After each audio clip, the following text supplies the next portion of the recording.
everyone, this is Edmund with Tabletop Gaming Guild. Today we're going to look at Happy Little Dinosaurs, a game brought to us by Unstable Games. I picked it up on one of my excursions out to PAX East, and between the adorable art and the kind of simple gameplay, I figured this would be a great game to play with my nephew, and it turns out that I was right. The game plays pretty quickly. He had a lot of fun. It's a bidding game where you're just where you're trying to win to escape from the cataclysms and bad things that are happen. With everything from your cookies getting too burnt to on a nice stroll and the volcano erupts, or running away from a shark with legs. All kinds of different travesties will befall your happy little dinosaurs. And let's go and take a look at the rules.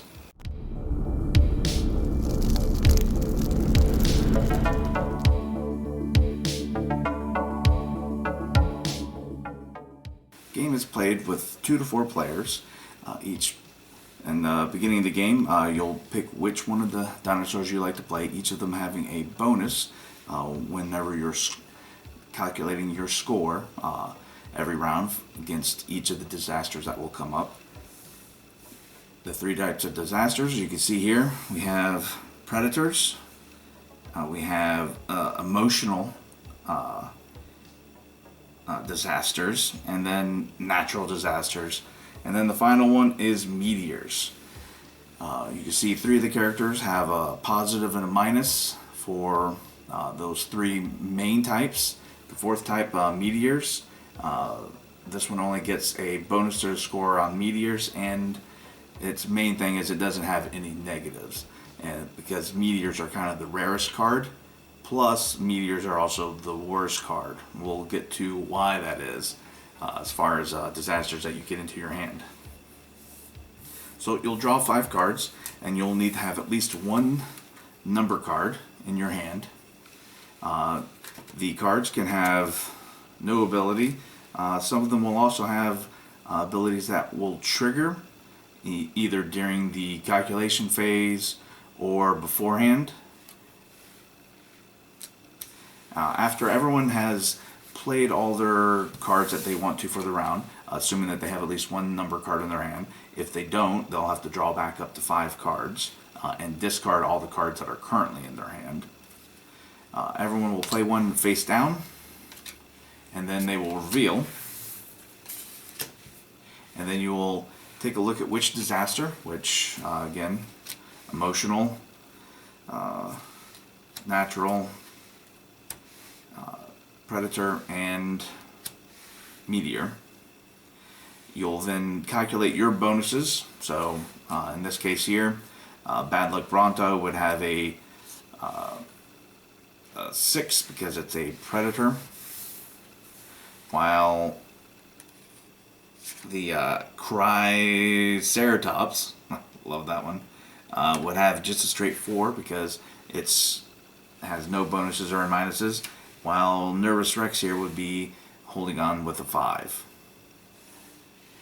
Then starting with the lowest number score currently, you then activate any powers on each of these cards, with the tiebreaker being the whoever's youngest at the table. And then afterwards, when you're calculating score, you may play other cards that can help boost your score or subtract from somebody else's score. After everyone has had a chance to play any boosters or sappers that they want to during this phase, you then do the final calculation. So in our little example here, Bad Luck Bronto would be looking at -3, so he's sitting at a 4. Triceratops is also still sitting at a 4. And Nervous Rex would be sitting at a 7. You then would do the winning bid. Will then move that many spaces towards advancing towards the their escape plan, which is getting 50 points and winning the game, while the lowest score, done by tiebreakers, then we would then have to reveal more cards here in this case, to determine who's the ultimate loser here. And so in that case, you would then each play another number card from your hand to break the tie. And that is done by just straight number value. No score modifiers or boosters or sappers can be played on those ones. After that, you then determine who gets the disaster added to their tableau here. And that then gets to what those disasters do. And that is, they kill you. You're basically trying to avoid getting 2 of or 3 of a single color or 1 of each, unless you're playing in 2 players, and in 2 players you're trying not to get 4 of a single color and 2 of each color. And this gets to why meteors are bad, because meteors are wild. So in this case here, if you collect 1 more disaster of pretty much any type, you are going to be dead and out of the game. But there is one other thing that can happen when you're getting your disasters. There are one other set of type of instant, triggered cards, and that is disaster redirect and disaster insurance. Redirect lets you send it to another player, and insurance takes the disaster that you're going to get and put it at the bottom of the deck. Then, after all that is done, you then all players will then move, as I said before, according to the number of spaces. So Nervous Rex here would move 7 because they won, and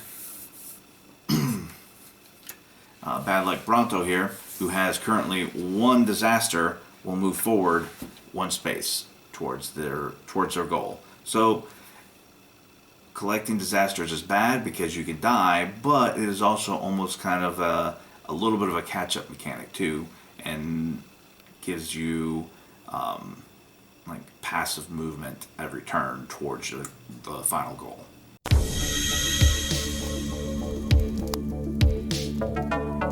So that is how you play Happy Little Dinosaurs, and as I said before, it was a lot of fun. I enjoyed playing it a lot with my nephew. If you're a fan of the art style, I mean, a lot of that is a huge part of the selling point for me, at least. And also, I feel like it was a good point for him, my nephew, as well. Plus, a lot of the kind of strategy going back and forth with it. He actually won a couple of the games we played, and the game played fairly quickly, especially even for 2 players, which I was surprised it played as well as it did for 2. But I feel like this game would be a lot better with 3 or 4. So if you have a couple of kids that you need to entertain, you definitely can't go wrong with this game. Yeah. So for collectability, yeah, it's if you need a game to play with nieces, nephews, or even your own children, definitely can't go wrong with adding this one to your collection. And you want even then, if somebody brought it to the table, I would probably still play it, even if it wasn't just to entertain my young charges. Anyway, I hope that you found this to be helpful, and you guys have a good day, and I'll see you at the table.